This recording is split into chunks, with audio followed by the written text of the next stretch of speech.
to amateurs. With love.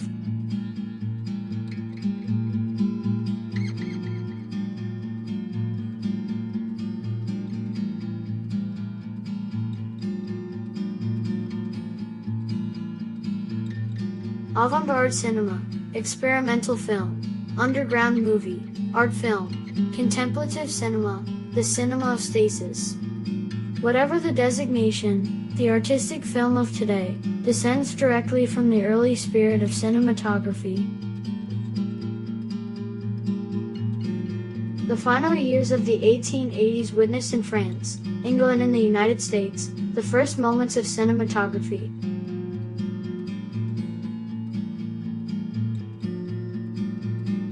Something that had already been the subject of studies and experiments in several places had finally become reality. The possibility of capturing a sequence of successive images on a certain media, and then presenting them to an audience.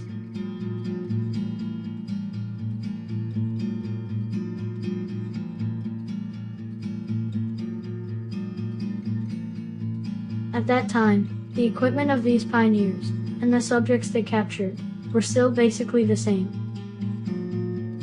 People walking, landscapes, life in urban centers and domestic scenes. Instead of capturing a single frame at a time, cinematography will use a modified camera to capture a sequence of photographs. Enthusiasm and amazement were the watchwords in those early days. And this sequence of photographs, when projected onto the screen, one after the other, will create the illusion of movement for the viewer's eyes. The arrival of a train.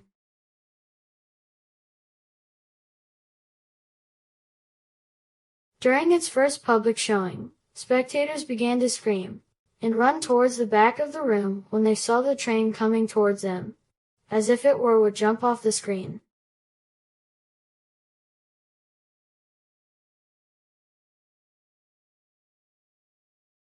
Finally, as Native Americans used to believe, would this time have the human soul been captured by the white man's apparatus? The verisimilitude of the projected images even caused fear.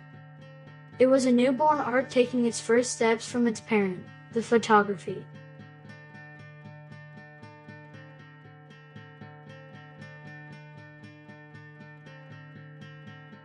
During its initial moments, the very first films were watched under the reception of an audience still strongly accustomed to the way in which photography was appreciated. On the other hand, the reception of photography, with its 6 decades of existence, was still linked to the logic of realization and appreciation of works of plastic arts.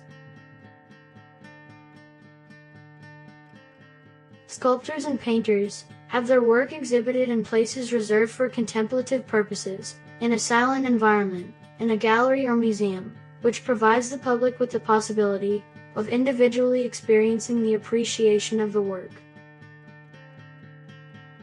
Inevitably, the aura of fine arts was still the aesthetic atmosphere of reference, both for those who watched it, and for those who created the first cinematographic works. The public that glimpsed the first photographs did so with the fine arts filter in their eyes. In a similar way, the public that watched the first footage projected on a screen did so with the filter of photography in their eyes.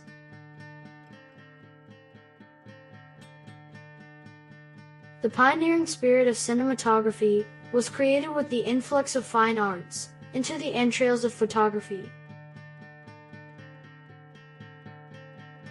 The lineage of first filmmakers, who inspire and motivate the artists of today, were completely aware of their artistic position years before the rise of mass cinema.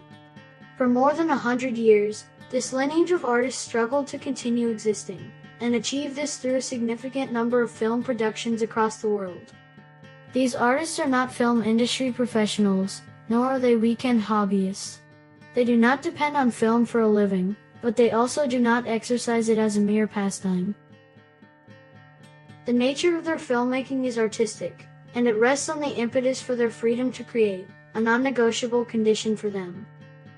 Perhaps, the only possible terminological shelter, under which we could gather quite varied communities of filmmakers, is that of amateur artistic cinema.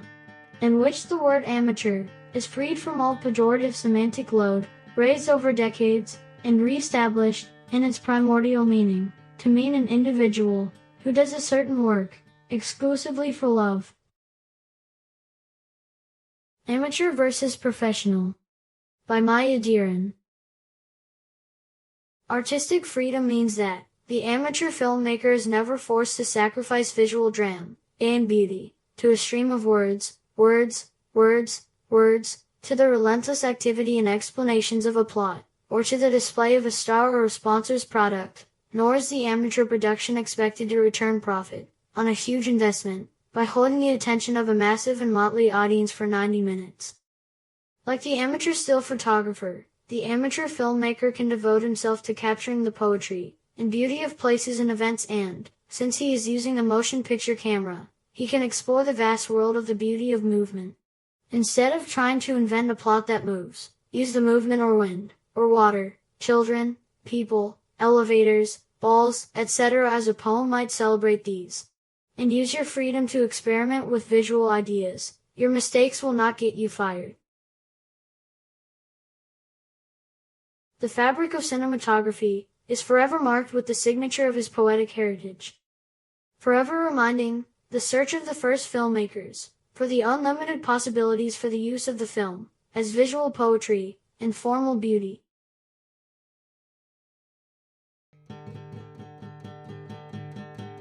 The first generations of artistic filmmakers watched the creation of many other uses for the cinematography. Journalism, education, religion,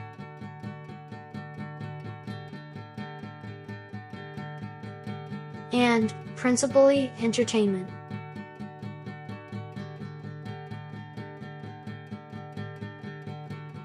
The film, as a commercial product, was very disseminated around the world in the first 10 years of the 20th century. But, it was in the United States of America, during and after the First World War, that the film began to have a very prosperous performance. Europe at that time was still recovering from all the losses resulting from both the Great War and the Spanish flu pandemic. The consolidation of the so-called mainstream cinema led to an increase of the essential artistic principles and themes in the work of amateur artistic filmmakers.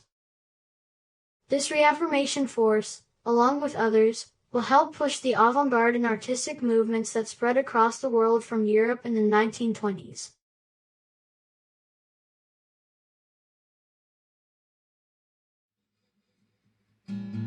Faced with the overwhelming predominance of great cinema, which claimed for itself the name of that art of moving images, and which recruited legions of paid employees in its industry and began to dictate fashion across the spectrum of cinematographic aesthetics, it fell to amateur artistic cinema to accentuate even more its identity, to continue to be what it has always been, an artisanal practice, essentially the work of a single author.